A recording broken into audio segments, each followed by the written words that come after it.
হায় হায়, আমি আমার জীবনের কাহিনী শুনাইতেছি, জানি না আপনাদের দিলে লাগবে কি লাগবে না। 2008-এর কাহিনী। আমি জার্মানিতে বসা ছিলাম, আমার পুরা ইউরোপ সফর চলতেছিল 2008-এ হাজি আব্দুল ওহাব সাহেব রহমতুল্লাহ আলাইহির সাথে। 2008-এ বড় ব্যথিত ছিলাম। ওটা আবার শুনাইলে কে কি বইলা ফেলে জানি না। এই যেদিন আমার সফর শুরু, এর 6 দিন আগে আমার বড় ছেলে মারা গেছে, যাকে আমি 6 বছর টানা চিকিৎসা করছি। আমার সবচেয়ে বড় ছেলে ওই 6 দিন আগে মারা যায়। 6 দিন পরে আমার সফর শুরু হয়। মন ভাঙ্গা ছিল, সফর চলতেছিল পুরা ইউরোপ, তখন 25 দেশ। জার্মানিতে বসা ছিলাম, এক নব মুসলিম আসছে, আইসা বলছে 2টা মিনিট নিব, আমি বহুত দূর থেকে আসছি। জিজ্ঞাসা করছি কত দূর থেকে আসলে? 700 কিলোমিটার দূর থেকে আমি আসছি, ছোট একটা মাসলা জিজ্ঞাসা করার জন্য। আমি শুনছি একজন মুফতি সাহেব আছে, এই জন্য আমি মাসলা জিজ্ঞাসা করতে আসছি। বলছি কিসের মাসলা? আমি মুসলমান, আমার মা বাবা মুসলমান না। আমি আমার অমুসলিম মা বাবার সাথে কি ব্যবহার করব? আমার আল্লাহ কি বলে, আমার রসুল কি বলে, আমার কোরআন কি বলে, আমার হাদিস কি বলে? একজন নব মুসলিম 700 কিলোমিটার দূর থেকে আসছে। আমি বলছি মাসলা বলবো, কিন্তু তোর পা দুইটা দে, আগে একটা চুমা দিয়া নেই। তোর পা চুমা পাওয়ার যোগ্য। তুই যত জায়গা দিয়ে আসছিস, সমস্ত তরুলতা তোকে দোয়া করতেছিল, কণা পর্যন্ত দোয়া করতেছিল। এখানে একটা কথা এটাও বলবো, হায় হায়, একজন নব মুসলিমের ভিতরে এতটুকু আগ্রহ যে আমার মা বাবার সাথে খারাপ ব্যবহার। আমি ইসলামে তো আসলাম, জান্নাত যেন হাত থেকে ছুটা না যায়। আমি ইসলামে তো আসলাম, আল্লাহ যেন নারাজ না হয়ে যায়। ইসলামে তো আসলাম, আমার জীবনকে তো থুতু দিয়ে আসলাম, আমার রসুল নারাজ না হয়ে যায়। এই জন্য 700 কিলোমিটার ছড়তে পারে।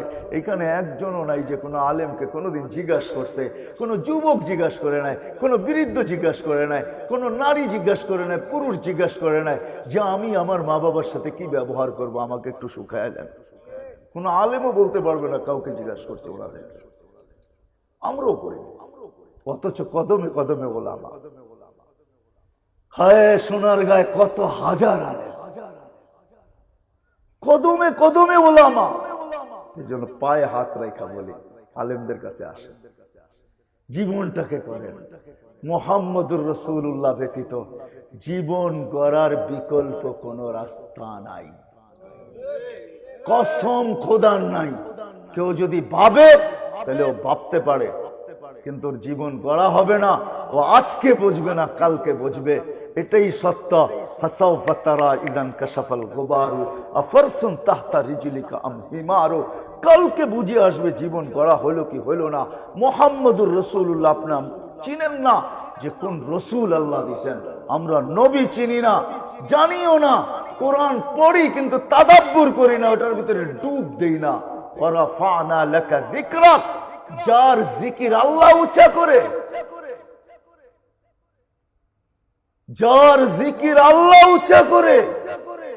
আপনি ওয়ারাফানা লাকা যিকরাক বুঝেনি না আপনি।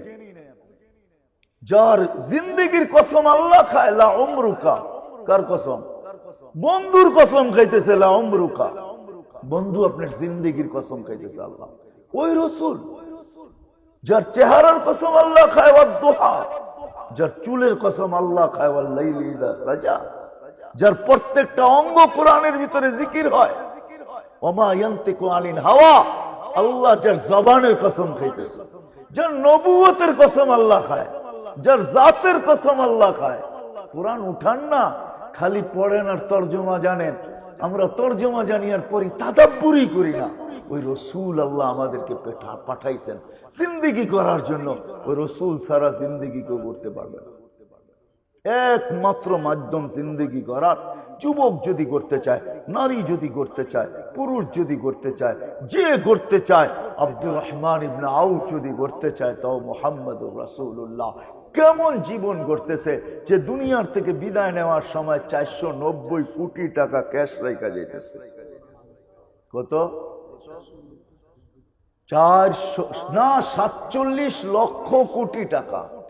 47 কত? কয় টাকায় হয়? 47 লক্ষ কোটি টাকা কয় টাকায় হয়? 15-20 কোটি টাকায়? হ্যাঁ, 47 লক্ষ কোটি। আমাদের ন্যাশনাল বাজেট হয়েছে 7 লক্ষ কোটি টাকা, ওনার কাছে ছিল 47 লক্ষ কোটি টাকা। বাকি সম্পত্তি বাদই দিলাম। আব্দুর রহমান ইবনে আউফ আশারায়ে মুবাশশারার একজন, 10 টপের একজন আব্দুর রহমান ইবনে আউফ।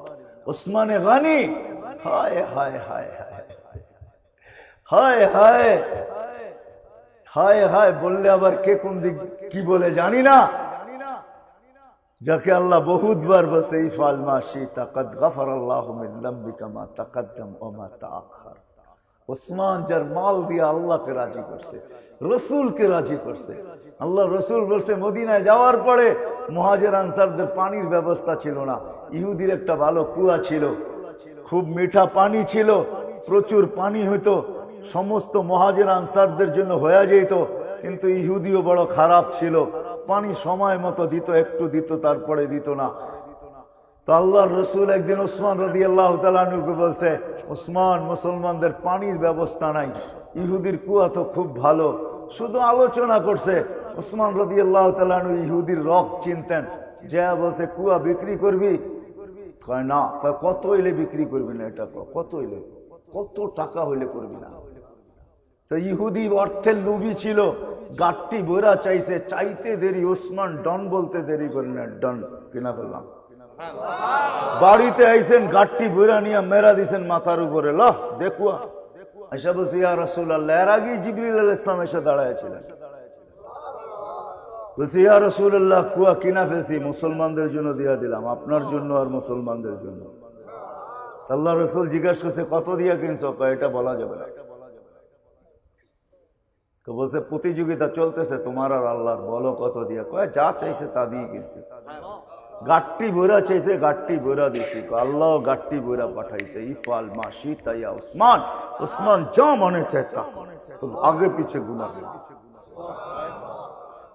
এরকম বড় বড় খোলাফায়ে রাশেদিনের 3 নম্বর যার নাম, 10 টপের 3 নম্বরে যার নাম, ঠিক না?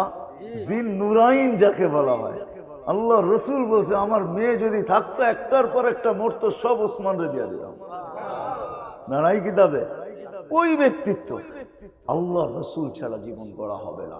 এই জন্য নামাজ ছাড়বো না, ইস্তেগফার করব, আর হক্কানি আলেমদের কাছে নবীর জিন্দেগি, আল্লাহ ওয়ালাদের কাছে নবীর জিন্দেগি শিখবো ইনশাআল্লাহ। পাক্কা ওয়াদা। আর সর্বশেষ, বাংলাদেশের একটা পরিবেশ আছে যেটা আপনারা চোখে দেখেন, আমি আরেকটা পরিবেশ দেখি। সেটা হলো মসজিদের পরিবেশ, মাদ্রাসার পরিবেশ, মক্তবের পরিবেশ, হেফজোখানার পরিবেশ, দাড়ি টুপির পরিবেশ, বোরকার পরিবেশ, জুব্বার পরিবেশ, পাগড়ির পরিবেশ। বাংলাদেশে একটা আধ্যাত্মিক পরিবেশও আছে যেটা দুনিয়ার কোথাও খুঁজলে পাওয়া যায় না।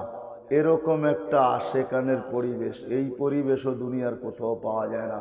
যে রাত্র যতই হোক না কেন চাতকের মতো বসে আল্লাহ আল্লাহ রসুলের কথা শোনে, এই পরিবেশ আমি দুনিয়ার কোথাও এই পর্যন্ত পাই নাই। যতটুকু আল্লাহ আমাকে ঘুরাইছেন আমি কোথাও পাই নাই এই পরিবেশ। এই পরিবেশ বাংলাদেশে আছে, বিদায় এই পরিবেশকে টিকায় রাখতে হবে।